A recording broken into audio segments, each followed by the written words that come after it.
Hi guys, welcome back. I am Vivek Singhal from tradingwithvivek.com। और Ujjivan Small Finance bank या फिर Ujjivan financial services limited, इन दोनों companies के बारे में आजकल मार्केट में काफ़ी न्यूज़ हैं। और न्यूज़ ये है कि इसके सीईओ ने रिज़ाइन कर दिया है, जो मैनेजिंग डायरेक्टर भी थे और सीईओ भी थे। तो दोनों एक ही थे, मैनेजिंग डायरेक्टर कम सीईओ कहते हैं। और उसके चलते मार्केट में दोनों के शेयर्स की अच्छी खासी पिटाई हुई। तो इस सिचुएशन में हमें समझ में क्या आता है एक्चुअल में, कभी भी किसी भी स्टॉक को जल्दबाजी में गिरावट की वजह से सेल करने के बदले अगर हम उस पूरे सिनेरियो को अच्छे से एक बार समझ लें तो थोड़ा सा ज़्यादा बेटर रहता है। वैसे तो आज सैटरडे का दिन सैटरडे इवनिंग विद विवेक की सीरीज का था, उससे रिलेटेड वीडियोस का था, बट बिकॉज काफ़ी लोगों ने इसको बाय किया होगा और काफ़ी इस क्वेश्चन में होंगे, एक कंफ्यूजन में होंगे कि अब इसमें क्या किया जाए। तो इस पर्टिकुलर टाइम पर इस चीज़ को समझना थोड़ा सा जरूरी है कि मुझे इसमें क्या क्या समझ में आता है। लेकिन आगे बढ़ने से पहले सबसे इंपॉर्टेंट पॉइंट है कि यहां पर आप जो भी डिसीजन लेंगे वो अपने हिसाब से लेंगे। मेरे कहने से ना तो आप खरीदेंगे और ना ही आप मेरे कहने से बेचेंगे। मेरे हिसाब से जो मुझे बात समझ में आती है मैं आपके सामने रख रहा हूं। तो यहां पर प्रॉफिट भी आपका है और रिस्क भी आपका है। तो इन दोनों चीज़ों को आपको समझकर चलना है। और जब हम उज्जीवन स्मॉल फाइनेंस बैंक में एक बार गिरावट की बात करते हैं, जो कि एक अच्छी खासी गिरावट आई भी है, 18.76% उज्जीवन स्मॉल फाइनेंस बैंक टूटा है। एंड उज्जीवन फाइनेंशियल सर्विसेज यहां पर जो गिरावट आई है दैट इज 12%। तो यहां पर अगर हम देखें उज्जीवन फाइनेंशियल सर्विसेज, तो ये लाइफ टाइम लो पर अभी नहीं गया है और ये एक मेजर सपोर्ट यहां पर लेता हुआ शायद नजर आए, जो इसने सपोर्ट ली थी अक्टूबर 18 में।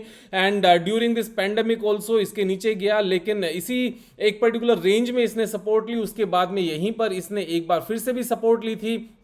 Almost this was the same level. अगर हम यहाँ पर बात करें this one, it just happen in April 2021, means this year, almost 4 months back. और अभी इसने सेम लेवल पर यहाँ पर ये आया हुआ है। लेकिन उज्जीवन स्मॉल फाइनेंस बैंक जो इसकी सब्सिडरी कंपनी है, which is the main business company, तो वो काफ़ी टूट गया है। अब इस केस में यहाँ पर मैनेजमेंट का क्या कहना है, एक बार उस चीज़ को पढ़ लेते हैं। थोड़ा सा काफ़ी चीज़ें समझ में आती हैं उससे। तो यहां पर हेडलाइंस लिखी हुई हैं, portfolio quality, high attrition areas of concern.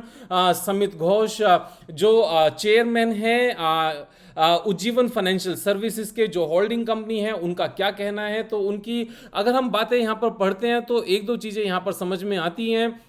जैसे यहां पर इन्होंने मेंशन किया, we are please to inform that mister Nambiar, ex CMD of Andhra Bank, is going to join the board and we are going to nominate him for the chair of the board. यानी कि board का chairperson उनको बनाने की तैयारी है। यहां पर जो एक्स सीएमडी रह चुके हैं मिस्टर नाम्बियार आंध्रा बैंक के, तो यहां पर अब इतनी जल्दी किसी बंदे का आ जाना और उनको अपॉइंट भी कर लेना और सारे डिसीजन ले लेना, और साथ में इस बात को कहना कि frankly yes, the timing of Nitin's departure, जो सीईओ एंड एमडी थे कंपनी के, Nitin's departure has also came as a little bit of a surprise to us, but we faced very challenging time over the last 1 year and there is a lot of pressure on the management. तो यहां पर जो ये बात है कि it was a surprise, तो surprise के केस में पहले से इतनी तैयारी नहीं करके रखी जाती कि आंध्रा बैंक के जो एक्स सीएमडी हैं उनको अपॉइंट भी कर लिया गया हो और वो ज्वाइन भी कर रहे हो और उनको चेयरपर्सन भी बनाया जा रहा हो। तो ऐसा नहीं होता है। वैसे भी कभी भी ऐसा मीन्स बहुत ही रेयर केस में ऐसा किया जाता है कि किसी को सैक किया जाए या फिर किसी को निकाला जाए।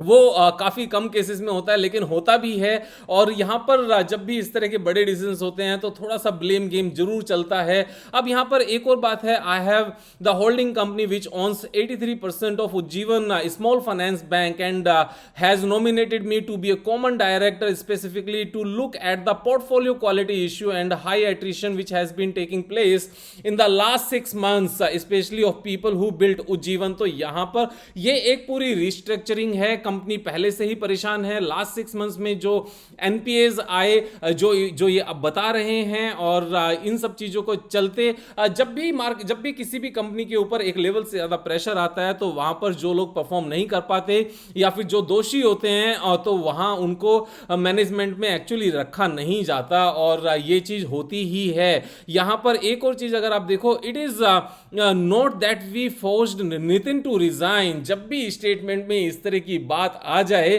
तो ये मुंह से बातें निकल जाती हैं। यहाँ पर जैसे बोला गया है, it is not that we forced Nitin to resign, somehow back of the mind ये चीज़ है कि हाँ, नितिन को फोर्स किया गया है रिजाइन करने के लिए, और इस चीज़ को ऐसे बोला गया है। ये मेरी इंटरप्रिटेशन है, आई डोंट नो कि बिल्कुल सच क्या है और माइंड में किसी के क्या है, उस चीज़ को कभी भी वैसे नहीं बताया जा सकता, क्योंकि किसी के माइंड में एंटर करके कोई चिप लगा के हम एक्चुअल में डेटा नहीं निकाल सकते। लेकिन यहां से जरूर इन सब बातों का पता चलता है। It's not that we forced Nitin to resign and that was his personal decision, as I told you it came as a surprise to us also.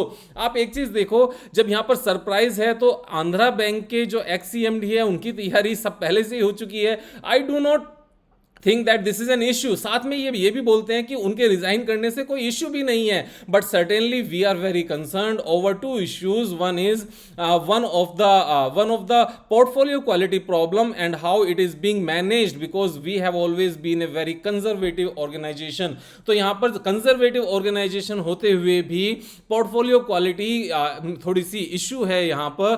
तो इन सब चीजों के चलते बस यही मेन इश्यू है, और यहां पर यह भी चीज साफ साफ बोली गई है कि नितिन को हमने फोर्स नहीं किया रिजाइन करने के लिए, लेकिन उससे कोई प्रॉब्लम भी नहीं है अगर वो चले गए हैं। तो जब प्रॉब्लम नहीं है तो सरप्राइज भी नहीं है। एक्चुअल में इसी तरीके से सारी चीजें चलाई जाती हैं। अब यहां पर एक और जो इंपॉर्टेंट पॉइंट है जो यहाँ पर मिस्टर घोष ने बताया हुआ है, तो यहाँ पर एक क्वेश्चन भी पूछा गया कि नेक्स्ट क्वार्टर कैसा लगता है, could you please speak A bit more on the quarter gone by. I mean in the last quarter Ujjivan took A lot of provisions and consequently had a big loss, but this quarter also we have to see। तो जो past quarter गया है उसमें हमें पता है कि loss आया था, उसमें कुछ भी नई बात नहीं है। यहाँ पर लॉस आया था बिग प्रोविजंस की वजह से 233 करोड़ का, और जो नेट एनपीए है वो इंक्रीज हुआ था 2.68 से। देखो ग्रोस एनपीए से यहां पर एज सच बहुत बड़ा फर्क नहीं पड़ता, क्योंकि नेट एनपीए कितना हुआ, जितना प्रोविजंस बनाए हुए थे उसके ऊपर कितना आया, यहां पर इस चीज से ज्यादा फर्क पड़ता है। और यहाँ इनका कहना है कि लास्ट क्वार्टर तो बेकार था ही, लेकिन साथ में ये एक बात और बोल रहे हैं, it may be a very challenging quarter, जो करंट क्वार्टर है, but this quarter also we have to see and it may be a very challenging quarter, so we may have to take additional provisions this quarter also. तो यहाँ पर एक चीज probability है कि शायद इस क्वार्टर में भी प्रोविजंस आएंगे, जिसकी वजह से यहाँ पर प्रॉफिट एंड लॉस में क्वार्टरली लॉस आ सकता है। But one thing we want to make sure that we clean up our books. तो इन्होंने एक चीज साफ साफ कर दी है कि हम अपनी बुक्स को क्लीन करने में लगे हुए हैं, इसीलिए शायद जिसकी वजह से इतना एनपी आया था उनको फोर्स भी किया गया रिजाइन करने के लिए सडनली, और सडनली ही ये सारे काम होते हैं क्योंकि इस तरह के डिसीजन मेकिंग में फिर ज्यादा डिले नहीं होती।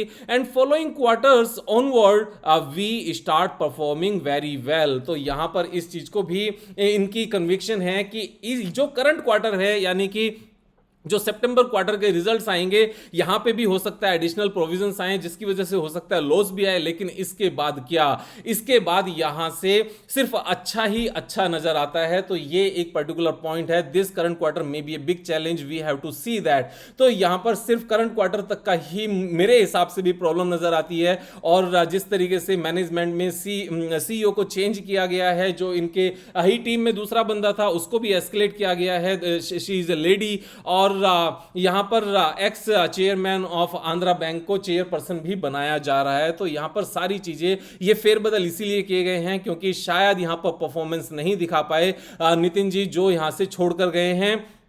और ऐसा ही कहा जाता है। मैं अब आपको एक चीज और बताना चाहता हूं कि कितना लॉस हो सकता है, कितना लॉस हुआ, उसका इंपैक्ट क्या है। अब यहां पर एक चीज देखो कि दिसंबर क्वार्टर में इन्होंने यहां पर लॉस शो किया 279 करोड़ का। उसके बाद में थोड़ा सा मार्च क्वार्टर में प्रॉफिट आया 136 करोड़ का, और उसके बाद में फिर से यहां पर जून क्वार्टर में लॉस आ गया 233 करोड़ का। मैं ये मानकर चलता हूं कि शायद 200 या 300 करोड़ के आसपास का एक बार और इस बार बुक्स को क्लीन करने में शायद ये लॉस आ जाए, और जितना लॉस और आएगा इतना उसके बाद में शायद प्रॉफिट आ जाए। तो ओवरऑल मैं ये मानकर चलता हूं कि जो ये 2022 मार्च एंड जो ईयर होगा, इस पूरे साल में एज सच कंपनी की बुक्स में कोई भी नया प्रॉफिट नहीं आएगा, अगर इस बात को मानकर चला जाए। और अगर इस बात को मानकर चला जाए तो उसका रिजल्ट क्या निकलेगा। आज की डेट में हमें यह देखने की जरूरत है कि कंपनी की बैलेंस शीट है किस साइज की। तो यहां पर जो बुक वैल्यू है वो 18.3 की है, और करंट प्राइस यहां पर 19.7 है। अब क्योंकि यहां पर इन्होंने बैलेंस शीट में मार्च 21 की बैलेंस शीट नहीं दी है, लेकिन हम इसको निकाल सकते हैं। जो मार्च क्वार्टर के नंबर्स हैं, क्वार्टरली रिजल्ट्स, हम इसको ओपन करके यहां से देख सकते हैं कि इनके रिजल्ट्स क्या थे और इनका रिजर्व कितना था और इनकी शेयर कैपिटल कितनी थी। तो यहां से इस चीज को देखा जा सकता है। अब अगर इसमें हम देखें, हम नीचे जाते हैं, बैलेंस शीट में जाते हैं। बैलेंस शीट इन्होंने यहां पर दी हुई है।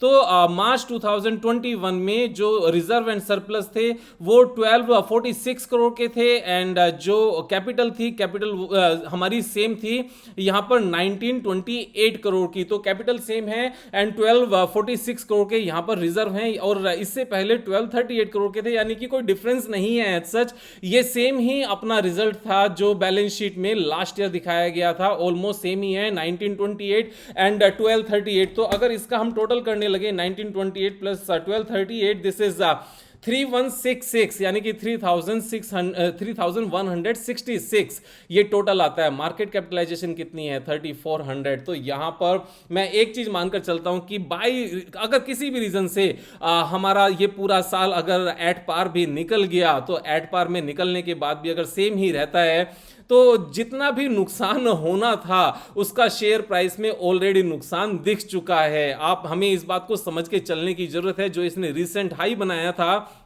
वहां से शेयर प्राइस 55% डाउन ऑलरेडी आ चुका है। इतना तो नुकसान भी नहीं हुआ। मैक्सिमम क्या हुआ है, मैक्सिमम सिर्फ इतनी ही बात हुई है कि पूरे साल में शायद यहां पर एक भी रुपए का नेट प्रॉफिट नहीं आएगा, और हो सकता है 100-200 करोड़ का लॉस भी रह जाए पूरे साल में मिलाकर। लेकिन उसका इंपैक्ट इतना नहीं होना चाहिए जितना यहां पर वेल्थ डिस्ट्रक्शन हुआ है। इतनी वेल्थ डिस्ट्रॉय नहीं हुई जितना यहां पर एक्चुअल में जितना शेयर प्राइस टूट गया है। और अगर हम इसके लाइव जहां पर ये लिस्ट हुआ था और जो इसने हाई बनाया था उस रेंज को अगर देखा जाए, दैट इज 58.45 और 60, तो वहां से कितनी बड़ी गिरावट है, वहां से बहुत ही बड़ी गिरावट ऑलरेडी आ चुकी है।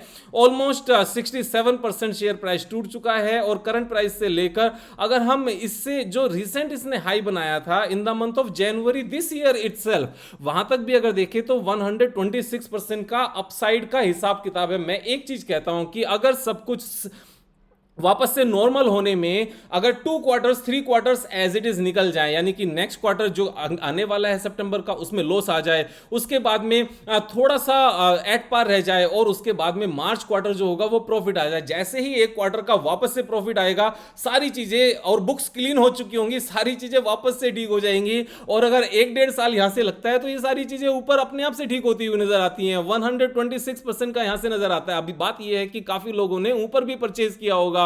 तो इस तरह की चीजें जब कभी आ जाएं तो वहां पर दो ऑप्शन होते हैं, या तो हम थोड़ा सा एवरेज कर सकें, या फिर अगर हमने ऑलरेडी जरूरत से ज्यादा परचेज किया है तो वो पहले ही मिस्टेक है। उस मिस्टेक का रीजन क्या होता है, ज्यादा ग्रीडी होना, और स्टॉप लॉस का रीजन होता है ज्यादा फियरफुल होना। तो अगर 5% से ज्यादा पहले ही लगाया हुआ है तो वो अपने आप में एक मिस्टेक है, और अगर 5% से कम लगाया है तो जितना डिफरेंस है हम उतना और पुट इन करके यहां पर उसको एवरेज कर सकते हैं। और जब कभी भी इस तरह के सिनेरियो पहले भी दूसरी कंपनीज में आए हैं तो उनका रिजल्ट क्या निकला है, एक बार इसको भी समझने की जरूरत है। इन्फोसिस में भी इसी तरीके से विशाल सिक्का को रिजाइन कराया गया था, और विशाल सिक्का ने बहुत सारे एलिगेशंस भी लगाए थे। अब ये डेट कौन सी थी, 18 अगस्त 2017 को। तो अगर हम इन्फोसिस में उस पर्टिकुलर डेट पर चले जाएं तो एक बार हमें पता चलेगा कि उसका रिजल्ट क्या निकला। That particular date was this, और जिस दिन ये रिजाइन किया था उस दिन हुआ क्या था, सेम इसी तरीके से जो शेयर प्राइस ऑलरेडी नीचे आ रहा था वो इसी तरीके से बहुत अच्छे से टूटा था। 9.56% का सेम डे फॉल था, नेक्स्ट डे फॉल था 5% का, यानी कि टोटल फॉल वही 15-16% के आसपास का टोटल फॉल था। लेकिन उसके बाद हुआ क्या, उसके बाद सिर्फ और सिर्फ एक कंसिस्टेंट रैली आई, क्योंकि इस तरह की प्रॉब्लम्स परमानेंट नहीं होती, ये एक टाइम तक ही रहती हैं। उसके बाद कंसिस्टेंट रैली आई और ये रैली रुकी नहीं। ये रैली एक्चुअल में इतनी बड़ी आई कि 72% का गेन था नेक्स्ट 1 ईयर में। तो ये एक पर्टिकुलर केस हो गया जब जबरदस्ती रिजाइन कराया गया और बहुत सारे एलिगेशंस भी लगे। तो एक सीईओ के जाने से कभी चीजें खराब थोड़ी होती हैं। अगर सीईओ ने कभी रिजाइन किया है ना और ये हमें डाउट हो कि उसको रिजाइन कराया गया है, जो कि एक्चुअल में कराया ही जाता है मोस्ट ऑफ द केसेस में, तो उस पर्टिकुलर केस में ये अच्छी ही बात होती है, ऑर्गेनाइजेशन के लिए बेकार नहीं होती। और उस टाइम पर शेयर प्राइस को इसलिए गिराया जाता है क्योंकि अगर शेयर प्राइस को सस्ता ऑपरेटर्स ने परचेज करना है तो उसके लिए फियर ही तो क्रिएट करना पड़ेगा, तभी तो स्टॉप लॉस हिट होंगे, अदरवाइज नहीं होंगे। अब अगर हम एक और यहां पर एग्जांपल लेते हैं, यहां पर चंदा कोचर को भी इसी तरीके से रिजाइन कराया गया था, उनको निकाला नहीं गया था, क्योंकि निकालना एक बहुत ही अजीब सा गलत वर्ड माना जाता है कॉर्पोरेट लाइन में, और हमेशा रिजाइन कराना ही कि उन्होंने रिजाइन किया है यही बोला जाता है, और उसके बाद में यह भी बोला जाता है कि उनके पर्सनल रीजंस होंगे। लेकिन 4 अक्टूबर 2018 को जब यह काम हुआ, और हम आईसीआईसीआई बैंक की भी उसके बाद में एक बार परफॉर्मेंस देख लें कि रिजाइन करने के बाद में हुआ क्या, यहां पर रिजाइन हुआ और रिजाइन होने के बाद में कंसिस्टेंट रैली आई, क्योंकि जितनी भी प्रॉब्लम्स थी उस इंसान के जाने के बाद में सारी प्रॉब्लम्स में से मतलब एक अच्छी खासी प्रॉब्लम खत्म हो जाती है। यहां पर भी 74% का उछाल आया था consistently just after the resign of the CEO of the ICICI bank. तो यहां पर भी एक 1.5 ईयर में और 1 ईयर फ्यू मंथ्स में एक अच्छी खासी उछाल आया। इसके साथ में अगर हम एक एग्जांपल और मैं आपको लेकर दिखाता हूं, यहां पर साइरस मिस्त्री का, जब साइरस मिस्त्री को टाटा सन्स से निकाला गया अक्टूबर 24, 2016 को, तो उस केस में टीसीएस जो सबसे बड़ी कंपनी है टाटा सन्स की और जो मेन कंपनी है उसका क्या इंपैक्ट आया, उसमें क्या रिजल्ट निकला। तो यहां पर इसके रिजिग्नेशन के बाद में एक बार को तो शेयर प्राइस टूट गया, क्योंकि ऑपरेटर्स ने अपना काम करने के लिए एक बार फियरफुल माहौल बनाना ही होता है। तो यहां पर भी 13-14% शेयर प्राइस टूटा था। लेकिन उसके बाद में क्या हुआ, उसके बाद में वही अगेन कंसिस्टेंट रैली आई। कितने साल में,